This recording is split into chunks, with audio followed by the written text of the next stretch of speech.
Welcome to Stroke of Genius podcast. I'm your host, Aaron Avila. Today's guest, Jeff Roberts. What is a survival experience segment? This is where you tell your story of your survival. But today's guest, Jeff Roberts, whom I really have a pleasure to talk to, is a survivor of drug addiction, alcoholism, hypertension, heart disease.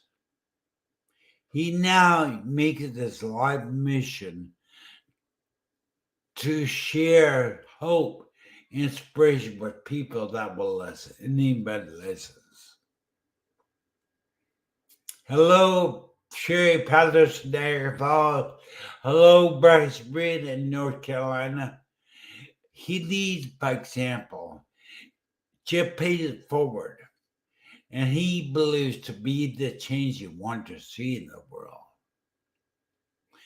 Jeff is a survivor, a fighter, and most of all, a warrior, which I believe anybody fighting a stroke survivor really knows what the word warrior means. So let me run an introduction, what I bring him on the show. I hope you guys enjoy. You guys, I'm happy to meet you. Here you go. The Stroke of Genius podcast, hosted by brain aneurysm and stroke survivor Aaron Avila, sharing the experiences of survivors and CEOs. This is your destination for inspiration. Hey, Bob, good morning, bro. Good morning. Hey, good morning. Good morning. Thanks for having me on your show. Really, thank you so much for being here. It's been great talking to you. Yeah, I really enjoyed it. Really enjoyed it. But I really want to just jump on into it because when you use the word warrior, everybody can relate to that. That's been through stroke and now survives. It doesn't mean that people become that, but they know what it's like to fight. Yeah, exactly. We all fight for something. So first introduce yourself to people. Well, hi, everybody. I'm Jeff Roberts, a warrior, a fighter, a winner, a thriver, thriving today. I love it. It's amazing. What? No, go ahead. Well, I think it's amazing because I want people to hear your story because it's not just about stroke. And with her time on our podcast, I'm trying to keep around 30 minutes. I told you in the green room, if it goes to 45, hey, great, we're for it. All right, let's roll. We're not good. But describe your pre-stroke life. What's it about? My pre-stroke life was tumultuous, let's just say. I put the fun in dysfunction. So coming out of childhood sexual abuse, which we won't talk about today, and domestic violence growing up, emotional, physical, mental abuse all the way around. I joined the Marines when I was 17 to run from that abuse, but to no avail, basically. I got kicked out after 2 years for smoking weed. But in the interim of that, I was dancing with a girl at a nightclub. She had a heart attack and died in my arms. Okay. So that being said, that catapults me forward of getting kicked out of the Marines and living with that shame and that guilt and that, just the crushing weight of everything coming down on me, catapulting me like just into my next toxic relationship, which basically entailed, to keep it simple, it was, like 23 years of mental hell based on a lot of drug use and some crazy sex. Right. Hey. It is what it is. I mean, it is what it is. As is part of my truth. So in running around and living the life of a drug addict, hooked on meth, smoking that daily at a competition level, like just blow your mind. I lost my daughter to social services, got her back, fought to get her back, got her back in my life when she was 10 years old. Been homeless many times, more than once. I would break into houses to sleep, to find a place to sleep, all while going to work every day. So I guess you would try to call myself a functional kind of addict in that sort of sense, if there is such a thing. If there is such a thing. So all that led to internalizing all this stress, all this trauma, all this drama, which manifested, came out in different ways throughout my body, and yet there was no red flags going off at any given time. You know, I couldn't see like my life was spiraling out of control. I have it caused avascular necrosis in my hips. Both my hip bones are collapsed and dead. My hands, deputryens, contracture. These guys, wherever they are. Like, yeah, I can't put gloves on. I can't put my hands in my pockets. I can't. You know what? Let me rephrase that. I try to take the word "can't" out of everything I say. I try to eradicate that word from my dictionary, because it's just a negative word all the way around. To say that you can't do something is this is bad. So that all led to my stroke. Eventually, just SpaghettiOs and Budweiser, I'd have to say, methamphetamine, poor choices, poor living, poor diet, self-hatred, depression, oppression, just unhealthy living all the way around. In the meantime, beating my body up severely, doing hard labor, all doing construction, framing houses, doing concrete, remodeling houses, stripping roofs. I ran a tear-off crew for 6 years, stripping roofs. That all takes its toll on your body, But of course, still had a Marine mindset, like never give up, never quit, never surrender. And yeah, so after my stroke, which I had in my sleep, by the way. Yeah, I had an ischemic stroke on Good Friday of 2017. I woke up in the morning. I was pissed off. I couldn't figure it out. My lip wasn't working. I couldn't talk. My arm was dragging. Still was in denial. I went to work that day, breaking concrete with a draggy arm and a draggy lip. Felt like I was tripping on acid. I've done a shit ton of psychedelics, in case that's not obvious. And I went home that night. I drank a couple beers, Smirnoff Ice, probably ate another can of SpaghettiOs and some crackers. Went to sleep, woke up the next morning, and my whole right side was pretty much paralyzed when I got up in the morning. And, well, I wish I could tell you that changed my life, but that stroke didn't change my life. Nothing changed. I was in denial. I didn't realize that I had gotten a second chance or a second lease on life. I just looked at it like another day. So fighting through the physical therapy, which I couldn't afford, because of course I was a full-time drug addict, so I couldn't afford anything but drugs and alcohol. Still trying to work, I just always chalked it up to you do what you have to do to make it through. So what did you know a stroke was before I had one? I did know what a stroke was, because my grandmother actually had a stroke when she was 20, and her left side was paralyzed. So growing up, she tromped around the desert and lived a nice full life, and she didn't let it slow her down. But I was in the mindset of, this didn't happen to me. My cerebrovascular accident. Yeah, no, that's what they choose to call it. So because I had waited, in reality, I thought I was just coming down off meth, because I had been on a good run. I ran out of dope, and for all intents and purposes, coming down and having a stroke kind of feel the same.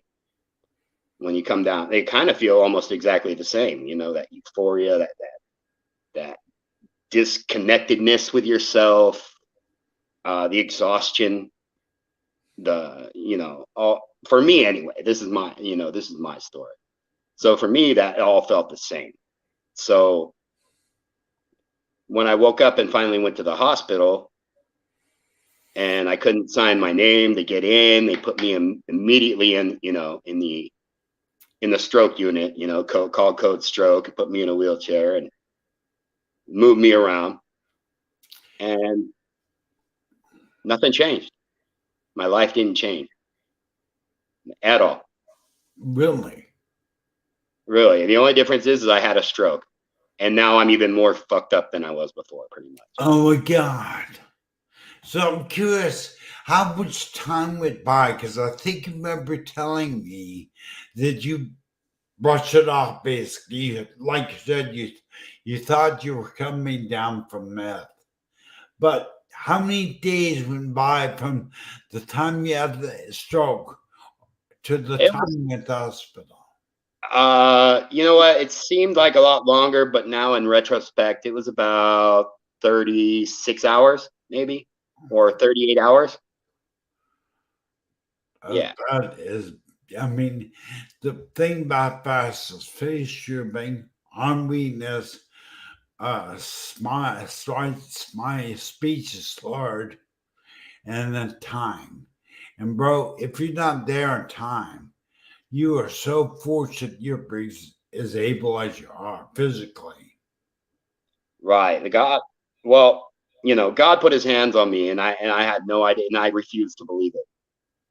I just refused. I couldn't accept it. I couldn't believe it. I was still trapped in being a codependent, taking care of, a toxic relationship, trying to nurture that. That's a whole 3 hours in and of itself if you want to get to it. Right. But, we don't have that kind of time. So as time goes on, now my hips are collapsing more and more. I'm awaiting hip transplants. My blood pressure is too high. The pandemic hits. I can't get my hip transplants because now shortly after I started recovering from the stroke, I went homeless or boondocking. I lived in an RV, if that's how, for like 4 years almost, in city parks, city streets in LA. So I was working for gas money, drugs, and basically food. It costs a lot to live on the street. And yeah, I just didn't even realize that it was just part of my story. I mean, I didn't Are you take telling me, bro, that you lived like this after your stroke? Yes. Yeah. I'm sorry. I have a swallow deficit. Well, but I'm curious. So, did you do meth after your stroke? Oh yeah, definitely. Oh my God! In fact, a couple times, while I was a little depressed, and they put me on antidepressants. Okay, and that made me worse. I mean, I never wanted to commit suicide until I got on the Lexapro or whatever the doctor they automatically threw at me and said, you have to take this because you're depressed. And turns out I wasn't depressed, or if I was, it was purely situational. So yeah, I smoked meth, and still drank a lot, like a fish, like a lot. After you've had your stroke? After my stroke. Oh my God! You're lucky you're fortunate you're not drooling, babbling. Oh, I'm a walking, talking miracle, let me tell you. So, but my catapult, so this is all after my stroke. I still had to learn how to use my hands again. I still suffer from a neuro fatigue highly. I can't walk right. I mean, I limp like a pimp all over the place. I still have foot drag, but, I suffer from incontinence issues pretty bad after my stroke, still to this day. And, there's nothing like going around smelling like piss and shame all day. That's a good motivator. Yeah. Like, So I have to learn to time my bathroom schedules. Like a little kid. I have to be like a little kid. Before I go do anything, I have to go pee. After I go in, I have to go pee. I have to. So after my stroke, I was taking all my medications religiously at first. But then when life got in the way and I just started getting depressed again, I stopped taking all my medication. And at one point I was just praying that I would have a heart attack or another stroke, just maybe so I could get attention that I wasn't getting. I didn't love myself. I mean, I was in a bad way. Let's just put it that way. That was up until almost just recently, almost about 6 months ago now. Wow. Let's take a quick second for a commercial. Can we hold on a second? Fire.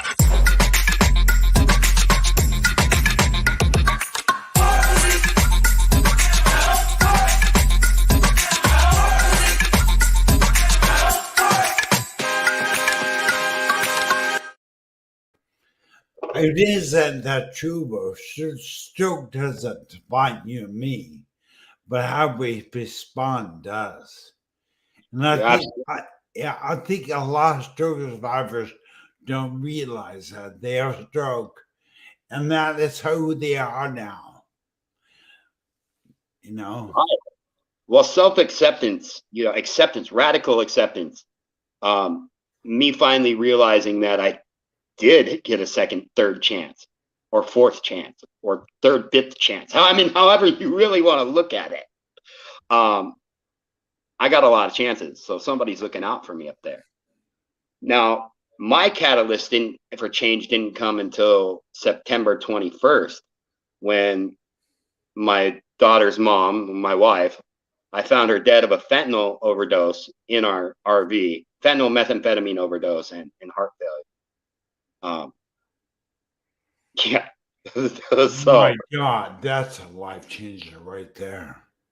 Yeah, that's when I started realizing that we all could live. We could all die in one moment. Okay, but was that before a stroke or after a stroke? This is after my stroke. Oh, this is after my stroke. I stopped taking medicine. I wanted to die. I didn't want to die, but I didn't want to live how I was living. I was praying for something else to take me out. I didn't want to go on. I really didn't. I had lost all faith in humanity, all faith in myself, all faith in everything. Just getting beat down of living life day to day to day and not living and just surviving was just so crippling, and just made me want to give up and roll over. I'm speechless. That is so real and so genuine. And that's what people really need to hear out there. The reason Bill Stroke TV was to give stroke survivors hope. They can help them find life and give purpose after stroke.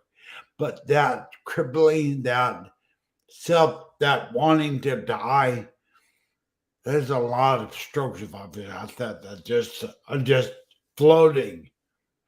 No, that's real. That's real talk. And I know I've walked that road. I didn't care about my daughter at the time. I didn't care about myself. I didn't care about nothing, but I still got up and did it anyway. I still got up and went through life every day, pushing and pushing and pushing. It's not all bad. I did find, I still found a reason to live, obviously, every day through it. But I just couldn't see. I couldn't, associate the changes that I needed to make, the changes that were there. And, finding my wife dead, there's a lot of connotations with that, but, it was kind of like Weekend at Bernie's when I started CPR on her. As she came up, she had been dead for 5 hours when I found her. I started CPR on her and I had to close her eyes and her ribs crushed. And I thought, fuck, if she wakes up, she's going to be pissed. Oh my God. And, yeah, so like that just made me realize that we can we can all die in 1 minute, but we can all choose to live a million amazing moments filled with every emotion that you have, and just embrace it. And that's what started me on a quest. I quit doing dope. That's when I quit. Maybe like a week after she died. I mean, I could get better or get bitter, and I chose the latter. I chose. Yeah, what or what? I mean, I can no. I no. Let me rephrase that. I chose to get better, not bitter. I think that's true, bro. A lot of stroke survivors out there, and I hope they get bitter, not better. Right, and I hope it doesn't take what it took for me to snap out of it and realize that life is golden. When I put the drugs down, when I started dissecting myself, really analyzing and tearing apart me and being honest with myself about who I am and where I've been and what I've been through, then that's when the doors started opening. I started putting faith in a higher power. I started using positive coping mechanisms, just self-talk and motivation. Self-motivation is a choice every day to wake up and be positive. It's a choice. I mean, you have to choose it. You have to want it. I mean, even if you find that opening your eyes is just winning the battle that day. Sometimes just making it to your urinal is a win, and you have to take that. Sometimes when you don't piss your pants, you got to look at that like a good thing. Because I piss my pants all the time. Yeah, I'm the type of stroke survivor that, well, let's just say I shouldn't can talk to myself saying all the time. So that actually launched me. Finding her dead is what was the catalyst for me wanting, needing, and having changed. Now, that was less than 6 months ago. Let me tell you, I'm not out of the woods yet, but I would tell you this, that life is beautiful on the other side. I mean, once I chose to make positive decisions, self-love, I can look at myself in the mirror today. I don't know when it happened or why it happened, but I said, I love you, and I meant it. I looked myself in the eyes, and it was the most amazing feeling, that freedom that comes with honesty and integrity, and just never giving up. Never give up, never surrender, keep looking up. And so now I'm a mentor to other stroke survivors. I've met a lot of great people, like my friend Wade Adams, who's a great source of inspiration for me through our groups. My friend Junior, we started a Facebook group, and my life's getting really busy in positive ways, and the more I pay it forward, the more it happens. Being kind to myself, kind to everybody you come in contact with, smiles, just the smallest gestures can turn somebody's life around. It's just amazing. The power of language and self-talk. If you change your language, you change your narrative, and when you change your narrative, it's just amazing things happen. I'm astounded. Like, I look forward to today and tomorrow. I mean, today is all really promised. Yesterday's gone. You can't take that shit back. It's already done. Like, it's happened. It's in the past, and leave it there. But today is all we have. So when I started to live for the moment, and when I started to live for today, just for today, that's when everything came out. I'm not saying don't plan for tomorrow, or don't, you know what I'm saying? But tomorrow is the today, or today is the tomorrow you were worried about yesterday. So worrying doesn't do anything. And once you give up and have faith that, like, everything's going to be okay and everything's going to work out in your favor, faith like a mustard seed is what the Bible will tell you. And a mustard seed is so small and tiny. Like, it only takes like a grain of salt, just like a little bit of faith to hang in there, and that can blossom into a huge tree. And I know that from personal experience. Yeah, that's, I mean, I know these. I am just, I've got goosebumps, bro. I really, really appreciate how real and genuine you are. I mean, that's what makes us us. I really appreciate that. I'm hoping I can tell by the comments that are coming in. There are several people that really appreciate your honesty and appreciate your genuineness. But I'm curious to get down to the latter part of the show. What would you tell a newer stroke survivor just had a stroke? What would you tell them? What would you say to them? I would say to them that, if you have to die to yourself, like just never give up. Keep pushing. Never give up. Don't let somebody else define who you are or what you do.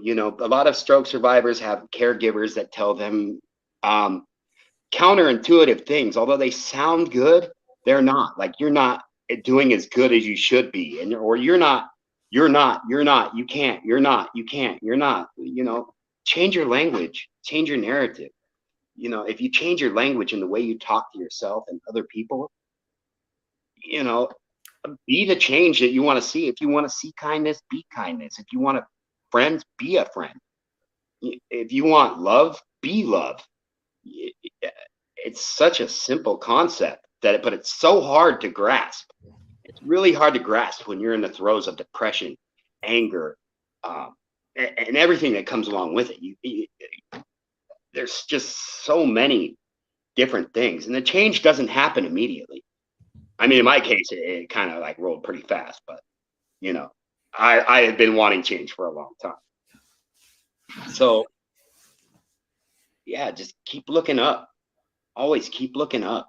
Laugh. I must say there's something Rebecca told me last time, my wife, and I said something. She goes, "Do you realize there's power in your words? When you speak something, whether it's negative energy, whether it's about someone else, whatever, you're speaking it out to the universe." You are. And yeah, and you got to be careful with that. So choose your words wisely. Yes, the power of words. They say sticks and stones may break my bones, but words will never hurt me. Well, that's fucking bullshit. Yeah. That's what my grandma used to tell me. And you know what? Words hurt. Words can build up kingdoms and destroy relationships. They can build lives. Words are very powerful, especially when you are careful at what you say to yourself. Self-acceptance. It's got to be acceptance, truth, honesty. Yes, your life has changed. Yes, you're not the person you were. Yes, now you're a shell of this person that you thought you were. But when you let go of who you thought you were and embrace who you really are and realize that you're perfect just the way you are right now, just for whatever reason you have to go through, whatever it is, man, there's so much power in that. So much. Yeah, it's kind of cool because Eric, whose nickname is Chongo, but he lives in the down south of me about 2 or 3 hours. But look what he says. I don't know if you can see that. It starts with us first. We need to love ourselves. Yes. You mentioned it earlier. Tell me, don't you agree with that? Yeah. Change comes from the inside out. And when you start changing on the inside, your life starts changing, however you want to look at it. Now that can be positive or negative, because if you talk negative to yourself, your life's going to be negative. Yeah, there's just no way around it, but you have to accept. I mean, you don't have to accept, but if you choose to accept your differences, if you choose to accept who you are today, and you choose, life gets great on the other side, I'm telling you. And it has nothing to do with your physical limitations or what your body can or can't do, whether you have, bullseye paralysis and aphasia and you can't talk. That's not where your freedom is. The freedom is here. It's stuck in here between, you have to live here. You have to live in your brain all the time. Might as well make it comfortable. I mean, that's so true. I mean, that's kind of what I saw when I first started my movement, that all the groups, all the stroke support, they were they they they they polished up the outside, but the Yeah. inside, the thoughts, the battle, the real battle isn't getting my left hand to work. It's a battle in my mind. Well, you can polish turds all day, but they're still going to be a fucking turd. You know what I mean? That's right. I love it, bro. Well, hey, we're down to the end of the show. I'm hoping you'll come on again and we'll talk again. We'll have another show together someday. Oh yeah, definitely. Thanks for having me. Yeah, I really appreciate being here, bro. Thank you very much, Jeff. No, I really enjoyed it, and it was a great thing. It's a great thing you're doing too. Well, I'm a thanks. supporter of you, Thank and you. you're killing it. All right. Well, thank you, bro. And for anybody out there, if you've enjoyed Jeff, you can reach out to me on Facebook. Tell me it's Jeff Roberts, but I think you got a middle name in your Facebook. Yeah, it's Jeff Angry Mangry Roberts.